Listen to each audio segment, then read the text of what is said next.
हैं प्रीलिम्स के अंदर, ठीक है। अगर ये 15 से 20 क्वेश्चन के ऊपर अगर हमारा कमांड अच्छा हो जाए तो हम कट ऑफ के अंदर बड़े इजीली अपना नंबर बना सकते हैं। देखो आज से मैं एक सीरीज़ चालू कर रहा हूँ जिसके अंदर हम एमसीक्यूज सॉल्व करेंगे। उसके अंदर हमारा reference 9th class, 10th class, 11th class की पॉलिटी रहेगी, स्टैटिक सिलेबस ज़्यादा रहेगा और करंट अफेयर जो भी हमारे रिसेंटली लास्ट ईयर में रहे हैं उसको हम इसके अंदर डिस्कस करेंगे। हमें मेन चीज़ ये फोकस करना है कि क्वेश्चन की रिक्वायरमेंट क्या है। देखो क्वेश्चन पढ़ने के बाद क्वेश्चन क्या पूछ रहा है, जैसे करेक्ट पूछ रहा है, ठीक है, या इनकरेक्ट पूछ रहा है, इस टाइप की चीज़ें। देखो क्वेश्चन में करेक्ट इनकरेक्ट ही पूछेगा, तो उससे ज़्यादा चीज़ें तो क्या पूछ सकता है। दूसरी चीज़, क्वेश्चन की रिक्वायरमेंट के हिसाब से ही इस सीरीज़ के अंदर हम बात करेंगे, उससे ज़्यादा या कम हम कुछ भी बात नहीं करेंगे। हम इन डेप्थ नहीं जाएंगे। मान लो इसमें सिटीज़न के बारे में है तो ये कई बार ये होता है कि हमने कई बार देखा मल्टीपल चॉइस क्वेश्चन करते टाइम बहुत सारे लोग क्वेश्चन के साथ साथ चैप्टर के अंदर चले जाते हैं। नहीं, हमें मल्टीपल चॉइस क्वेश्चन इसलिए सॉल्व करने हैं ताकि हम क्वेश्चन के साथ साथ उन पॉइंट्स को भी याद कर सकें जो आगे काम आएंगे। क्या कौन से पॉइंट इसमें से सही हैं, कौन से गलत हैं। देखो क्वेश्चन सॉल्व करते टाइम अगर हमें पता चल जाए कि पहला पॉइंट ठीक है तो ये हमें लाइफ टाइम याद हो जाएगा, ठीक है। और ये हमारी यही मेन चीज़ है जो हमारे पेपर में काम आने वाली, इसी को याद रखना है, इसी को रट लो। मतलब क्वेश्चन बनाते टाइम जितनी भी चीज़ें हम देखेंगे इसको अगर वो रट सकते हो तो रट लो, क्योंकि रटी रहेंगी तो एलिमिनेशन में भी काम आएगा और अंडरस्टैंडिंग में भी काम आएगा। मैं पूरे चैप्टर रटने की बात नहीं कर रहा हूँ, बस जो जो क्वेश्चन हम सॉल्व करते जा रहे हैं उनको रटते चले जाना है। देखो क्वेश्चन क्या बोल रहा है और हाँ, हर हर वीडियोज़ के अंदर हम ज़्यादा नहीं 3 से 4 क्वेश्चन, मैक्सिमम 5 क्वेश्चन को सॉल्व करेंगे और बहुत ईजिली इन क्वेश्चन को हम सॉल्व करके मेमोराइज कर सकते हैं। ज़्यादा बर्डन लेना नहीं है, बस जिस क्वेश्चन के बारे में पढ़ लिया उससे ज़्यादा फालतू में पढ़ना नहीं है। क्योंकि जैसे पहला क्वेश्चन मान लो, देखो सिटीजन के ऊपर, सिटीजनशिप के ऊपर है पहला क्वेश्चन। देखो सिटीजनशिप के ऊपर है, ठीक है। ये पूछ रहा है सिटीजन में लॉस हिज और हर सिटीजनशिप व्हेन। एक सिटीजन अपनी सिटीजनशिप कब लॉस करता है, ठीक है। देखो दो सिटीजनशिप में दो चीज़ें होती है, एक तो एक्विजिशन होती है, या तो एक्विजिशन होगी, ठीक है, या तो लॉस ऑफ सिटीजनशिप होगा, ठीक है। अब ज़्यादा डेप्थ में नहीं जाना कि एक्विजिशन क्या होता है। लॉस के बारे में पूछा तो लॉस के बारे में यहाँ पे हम पढ़ लेते हैं। देखो पहला पॉइंट क्या बोल रहा है, the citizen has been ordinary resident out of India for 5 years. एक नंबर दे रखा है 5 साल, ठीक है। सारी लाइनों में एक चीज़ काम की कि 5 साल। कन्फ्यूज हो सकता है भाई 5 साल है, 3 साल है, 10 साल है, कितना है, ठीक है। Second, she he has shown disloyalty to the constitution of India. Second, third, citizen has within 5 year after registration और naturalization been imprisoned in any country for 2 years. अब ध्यान से इस क्वेश्चन के अंदर अगर आप देखो ऑप्शन पे आओगे ना तो देखो पहले ऑप्शन में दो, दूसरे ऑप्शन में दो, तीसरे ऑप्शन में दो, चौथे ऑप्शन में दो। इट मीन्स सारे में दो है, इसका मतलब ये तो सही है ही है क्योंकि हमसे करेक्ट पूछा हुआ है।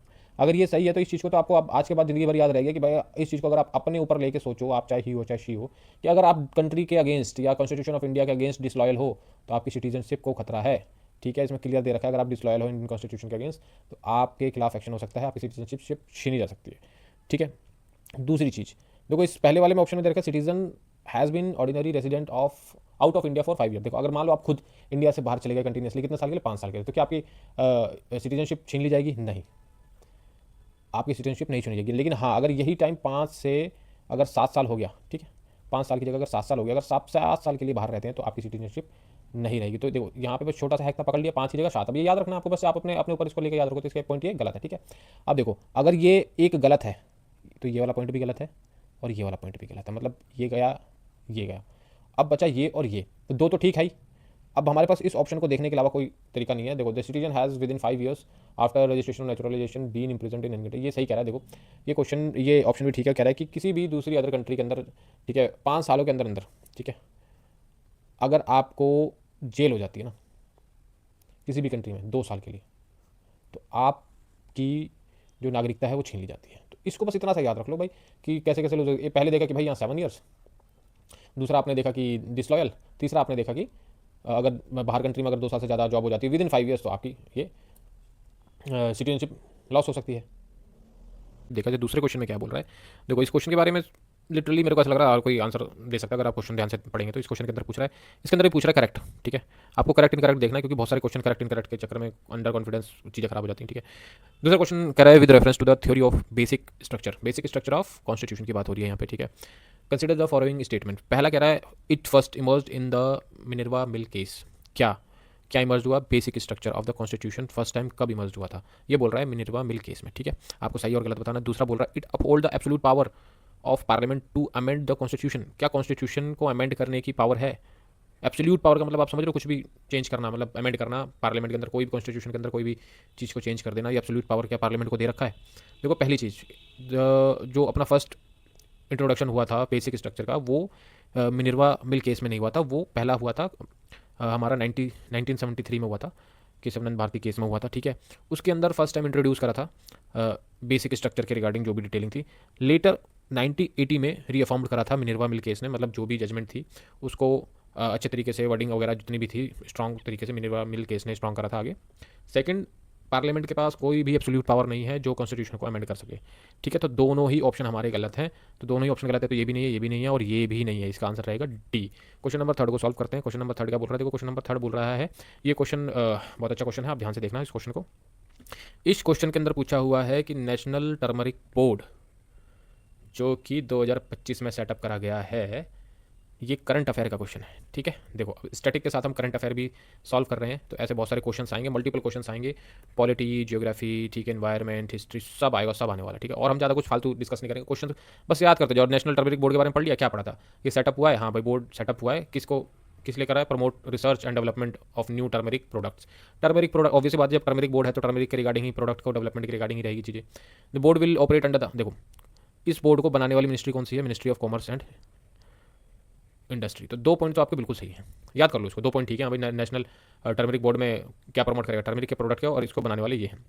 तीसरा, तो बोर्ड का हेड ऑफिस कहाँ पे सेटअप है, विल बी सेटअप इन केरला। देखो ये भी क्या है, गलत है, ये गलत है, बाकी दो ठीक है। अब इसको हम ऐसे भी देख सकते हैं कि पहला स्टेटमेंट सही है, तो पहला स्टेटमेंट अगर सही है और पहले स्टेटमेंट के बारे में हमें अच्छे से पता है कि हाँ ये तो है ही, तो देखो इसमें पहले स्टेटमेंट के बारे में नहीं दे रखा इन दोनों के बाद, ये तो ऐसे गलत हो गया अपने आप ही। ठीक है, अब अगर फर्स्ट स्टेटमेंट के बारे में आपको पता है तो हमें सिर्फ 2 के अंदर से ही चूज़ करना है। अगर ये भी सही है और ये भी सही है, 1 एंड 2 सही है हमें, क्योंकि हमें क्या बताना है, करेक्ट बताना है। ये भाई इसका ऑफिस जो है ये तेलंगाना में है। ठीक है, तेलंगाना में है इसका ऑफिस, निज़ामाबाद करके जगह है ना, तो वहाँ है इसका ऑफिस, ना कि इसका ऑफिस केरला में है। तो इसका आंसर क्या हो गया, ए। ठीक है, ए जो है करेक्ट ऑप्शन है। अगले क्वेश्चन के ऊपर चलते हैं। देखो भारत पोर्टल के बारे में क्या शो कर रहा है, हम ये अभी टेस्ट सीरीज जो विजन की जो टेस्ट सीरीज चली पड़ी है, उन टेस्ट सीरीज को क्वेश्चन को हम सॉल्व कर रहे हैं। ठीक है, आप मार्केट से जाके टेस्ट सीरीज को साथ में भी लेके अपने साथ रख के इसको सॉल्व कर सकते हैं कि भाई क्या सही है, या तो आप साथ साथ टिक आउट और मिस्टेक्स को ठीक कर सकते हैं। देखो इसमें लिखा हुआ है भारत पोर्टल क्या है, भारत पोर्टल क्या है, which aim to strengthen Indian effort to combat transnational crime.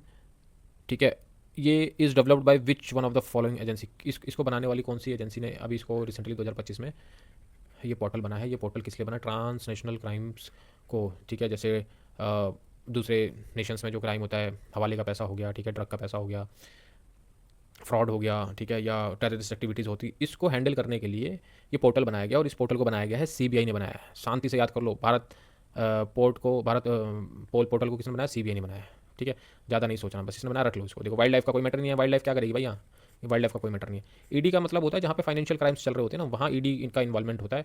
ED का इन्वॉल्वमेंट फाइनेंशियल क्राइम में होगा, फाइनेंशियल क्राइम से फिर ड्रग क्राइम में होगा, ऐसे कनेक्टिविटी बनती है। नो डाउट ईडी का भी इसके अंदर रोल है। ईडी का रोल जो है वो डिजिटल रोल है, जहाँ पे फाइनेंशियल का लेन देन होगा वो देखेगी। ठीक है, तो ऐसी चीज़ों का पता चलेगा। क्वेश्चन नंबर 5 देखो, इसके अंदर अभी स्पेशल ऑफर के बारे में देखो, 2 चीज़ें इसके अंदर मेंशन इस क्वेश्चन करो, with difference to the special officer of linguistic minority consider the. देखो लिंग्विस्टिक माइनॉरिटी का मतलब क्या है, वो माइनॉरिटीज़ जो लैंग्वेज के बेसिस पे हैं या जिस शेड्यूल में इनको डाल रखा है उस शेड्यूल के रिगार्डिंग जो स्पेशल ऑफिसर अपॉइंट होता है उसको कौन करता है, प्रेसिडेंट करता है या कोई और करता है। ठीक है, हमें इस स्पेशल ऑफिसर के बारे में इस क्वेश्चन के अंदर बात करनी है जो लिंग्विस्टिक माइनॉरिटी के लिए है। देखो it is constitutional post appointed by the president of India. क्या ये कॉन्स्टिट्यूशनल पोस्ट है, बिल्कुल हाँ कॉन्स्टिट्यूशनल पोस्ट है, याद कर लो, रट लो। ठीक है, प्रेसिडेंट ऑफ इंडिया से अपॉइंट होता है, हाँ इसे भी रट लो। सिर्फ अब याद कर लो, क्योंकि जितना ज़्यादा दिमाग में स्टैटिक नॉलेज रहेगी उतना हमें सब्स्टिट्यूशन में और ओनली 1, ओनली 2 या ओनली 3 या कुछ नहीं पता इस बार कैसा कुछ आ जाए क्वेश्चन, तो चीज़ें जितनी ज़्यादा याद रहेंगी मल्टीपल चॉइस में उतना हम ईजिली इसको जवाब दे देंगे। It can investigate all matter related to the safeguard provided for the both linguistic and religious minority under. देखो जब भाई ऑफिसर ये लिंग्विस्टिक माइनॉरिटी का, तो रिलीजियस माइनॉरिटी वाला भाई यहाँ पे तो मतलब ही नहीं बनता, काटो। मतलब ये क्या है, ऑप्शन गलत है, सिर्फ ऑप्शन 1 ठीक है। तो अगर हम इसके अंदर देखें तो हमारा ऑप्शन 1 सिर्फ ठीक है और बाकी सारे ऑप्शन गलत है। क्वेश्चन नंबर 6 के बारे में देखते हैं, ये भी काफ़ी अच्छा क्वेश्चन है। ये थोड़ा सा स्ट्रेटेजिक क्वेश्चन है, ध्यान से देखना, जिनको पता है वो। कह रहा with reference to the solicitor general of India, solicitor general की बात कर रहा है, इंडिया के सॉलिसिटर जनरल के बारे में। Solicitor general of India is a constitutional body. आप लोग बताओ ये कॉन्स्टिट्यूशनल बॉडी है या दूसरी कौन सी बॉडी होती है, स्टैट्यूटरी बॉडीज होती है। ठीक है, तो ये कौन सी बॉडी है, both solicitor general attorney general can attend the proceeding of parliament. शांति से याद कर लो, जब भी इस भाई साहब का नाम आए तो ये कॉन्स्टिट्यूशनल नहीं स्टैट्यूटरी बॉडी है। ठीक है, ज़्यादा डेप्थ में जाना नहीं है, स्टैट्यूटरी बॉडी के बारे में बताऊंगा तो एमसीक्यू सॉल्व नहीं हो पाएंगे। आपको इसके बारे में पता करना स्टैट्यूटरी बॉडी है, और स्टैट्यूटरी बॉडी क्या होती है आपको अभी थोड़ा स्टडी कर लेना है, ठीक है। Both solicitor general and attorney general can attend the proceeding of parliament. नहीं भाई, बकवास बात है, गलत, सरासर झूठ। ये भाई साहब नहीं बैठते, ये भाई साहब बैठते हैं। Attorney general can attend the proceeding of parliament, और उसमें भी एक एक्सेप्शन है कि ये इनकी वोटिंग पावर नहीं होती, ये बस बैठ के अपनी राय दे सकते हैं वहाँ बैठ के, होता है, ठीक है। इनके पास वहाँ बैठ के ये अच्छे और मतलब एक तरीके के सजेशन बेसिस के लिए बैठते हैं ये, ठीक है। तो उस सारी चीज़ों में काम आता है। तो देखा जाए तो पहला क्वेश्चन तो हमारा पहला वाला जो ऑप्शन तो है ये तो गलत, अगर वन गलत तो ये भी गलत, ठीक है। बचा क्या, ये भी गलत, बहुत सोलिसिटर ये भी गलत। तो हमारे पास ऑप्शन क्या बचा, हमारे पास ऑप्शन बचा नाइदर वन नॉर टू। तो देखो अभी हमने 6 क्वेश्चन सॉल्व कर लिए, और 6 क्वेश्चन में हमने जो भी अभी अभी हमने याद करा है उसको क्या करना है, बस एक बार रिवाइज कर लेना है फटाफट से, और वीडियो फास्ट फॉरवर्ड करके देखो, चाहे इजी, हम ज़्यादा इंटरनल नहीं जाएंगे, हमें बस क्वेश्चन की नीड पूरी करनी है, ठीक है। तो इस तरीके के और भी क्वेश्चन आएंगे अभी, तो चैनल को सब्सक्राइब करना, क्योंकि अपकमिंग जितनी ऐसे 5-5 6-6 क्वेश्चन के बारे में डिस्कस करेंगे, ज़्यादा डेप्थ में नहीं जाएंगे, ताकि हम मैक्सिमम नंबर ऑफ क्वेश्चन को कवर कर सकें, और मैक्सिमम नंबर ऑफ क्वेश्चन, जितने ज़्यादा क्वेश्चन कवर होंगे उसमें जितनी करेक्शंस होंगी और जितना सही होगा उसके से छोटे छोटे वर्ड्स में याद करते चलेंगे।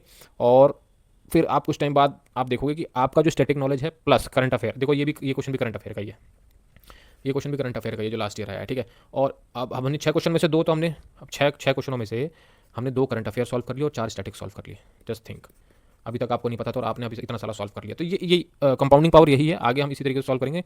चैनल को जरूर सब्सक्राइब कर लें ताकि इस टाइप के क्वेश्चंस आपकी फीड में आएँ, और जब भी आएँ आपको बस थोड़े टाइम के अंदर ये आप देख के क्लोज कर दो इन सारी चीज़ों को, ठीक है। आपकी प्रिपरेशन भी ईजी हो जाएगी और चीज़ें याद रहेंगी आपको।